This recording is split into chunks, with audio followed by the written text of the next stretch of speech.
Hello everyone, वीरा classes में आप सभी का स्वागत है।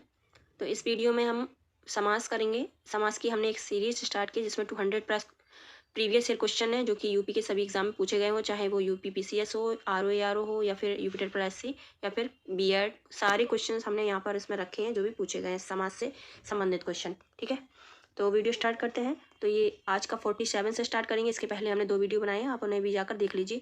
और अगर आप ये सीरीज पूरी देखते हैं तो इसमें से आपके 100% कह सकते हैं कि आपको एक ना एक क्वेश्चन इसमें से जरूर आएगा। तो 47 क्वेश्चन है, हानि लाभ में कौन सा समास है। हानि, ये हानि है। हानि लाभ में कौन सा समास है। द्विगु समास, तत्पुरुष समास, बहुव्रीहि समास या इनमें से कोई नहीं। तो जैसे कि हमने कल बताया था कि इसमें अगर ये डैश लगा हो, हानि डैश लाभ, तो ये अलग अलग शब्द हैं हानि और लाभ, जिसमें दोनों ही पद प्रधान है। तो ये है पूर्व पद, ये है उत्तर पद, तो दोनों ही पद इसमें क्या है, प्रधान है।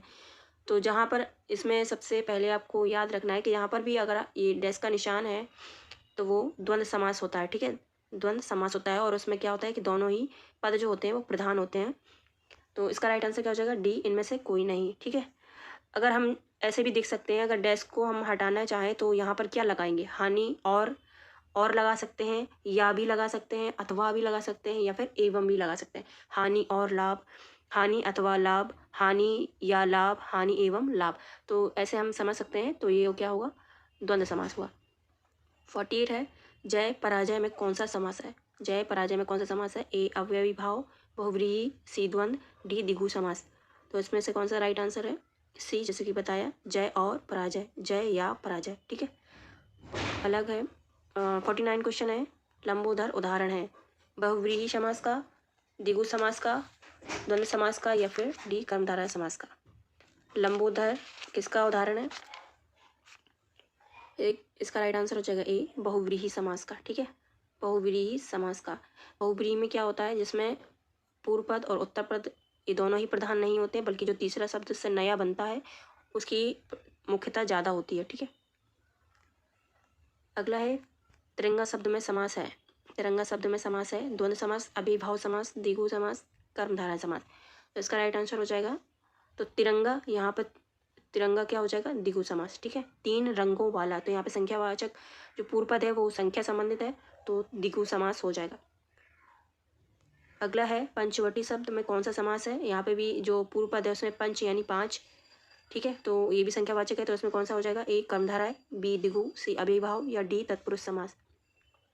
इसका राइट आंसर है बी, द्विगु समास। संख्या है पंच यानी 5, तो द्विगु समास होता है।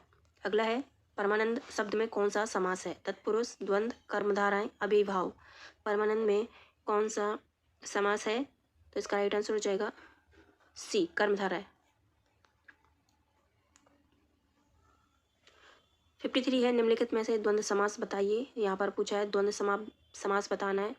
तो ए शोकाकुल, बी सर्वोत्तम, सी वीर पुरुष, डी पाप और पुण्य।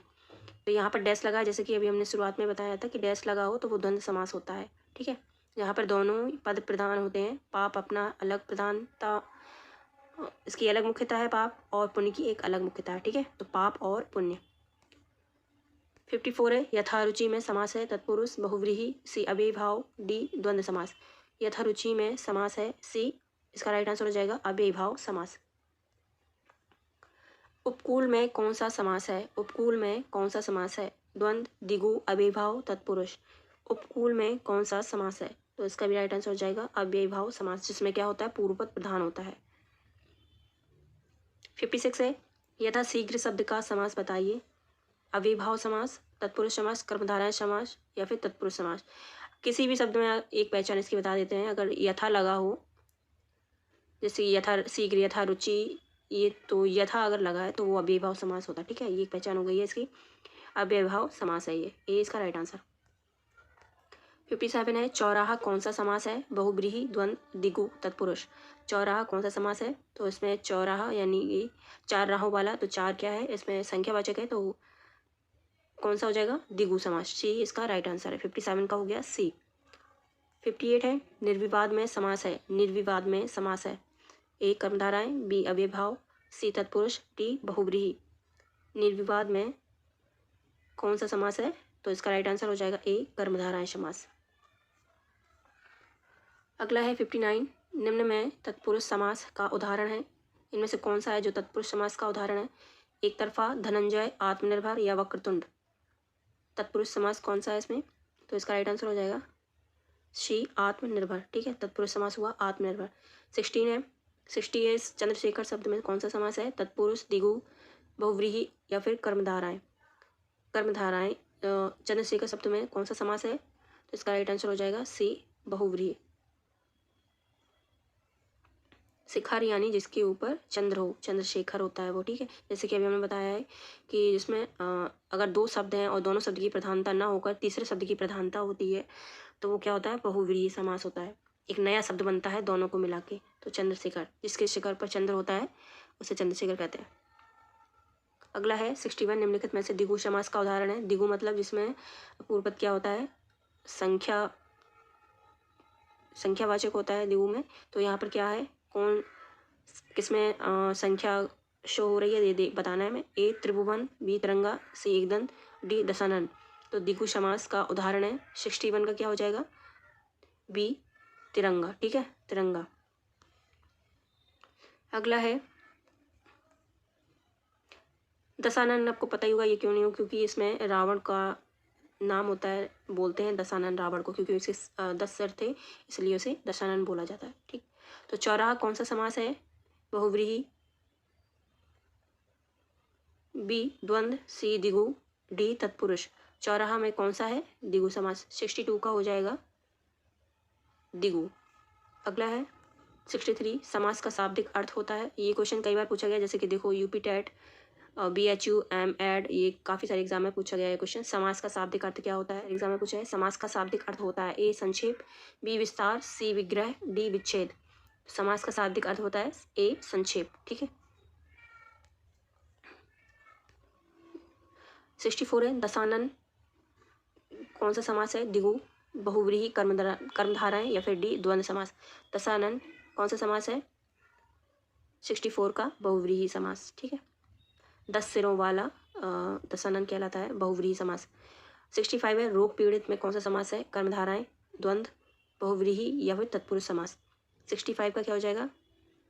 कर्मधाराएं। ठीक है, रोग पीड़ित, रोगों से पीड़ित, तो क्या हो गया? रोग पीड़ित, तो कर्मधाराएं समान। अगला है प्रतिमान में किस प्रकार का समास है? ए कर्मधाराएं, बी अव्ययीभाव, सी बहुव्रीहि, डी तत्पुरुष समास। तो इसका राइट आंसर क्या हो जाएगा?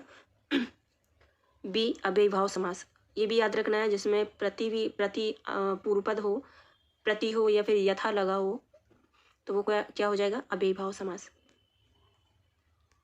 67 है, वीर पुरुष में किस प्रकार का समास है? बहुव्रीहि, तत्पुरुष, अव्ययीभाव या फिर द्वंद्व समास। वीर पुरुष, तो इसका राइट आंसर हो जाएगा तत्पुरुष समास। 68 है, रसोई घर में कौन सा समास है? रसोई घर में कौन सा समास है? तत्पुरुष, बहुव्रीहि, द्वंद्व या फिर अव्ययीभाव समास। रसोई घर में कौन सा समास है? तो तत्पुरुष समास। अगला है नील गाय में कौन सा समास है? तत्पुरुष, अव्ययीभाव, कर्मधाराएं या फिर द्विगु समास। नील गाय में किस प्रकार का समास है? तो इसका राइट आंसर हो जाएगा सी, कर्मधाराएं। लास्ट क्वेश्चन है पीताम्बर। पीताम्बर पीत है अंबर जिसका, वह अर्थात विष्णु, इसे कौन सा समास कहेंगे? पीताम्बर पीत है अंबर जिसका, पीत है अंबर जिसका, वह अर्थात विष्णु, इसे कौन सा समास कहेंगे? तत्पुरुष, अव्ययीभाव, कर्मधाराएं, बहुव्रीहि। पीत है अंबर जिसका मतलब इसे जिसका पीत अंबर है, जिसका पीताम्बर होता है, तो ये एक नया शब्द, इसमें एक नया शब्द बन रहा है, तो क्या हो जाएगा? बहुव्रीहि समास। ठीक है, तो फिलहाल इस वीडियो में इतना ही, मिलते हैं अगले वीडियो में। Thank you.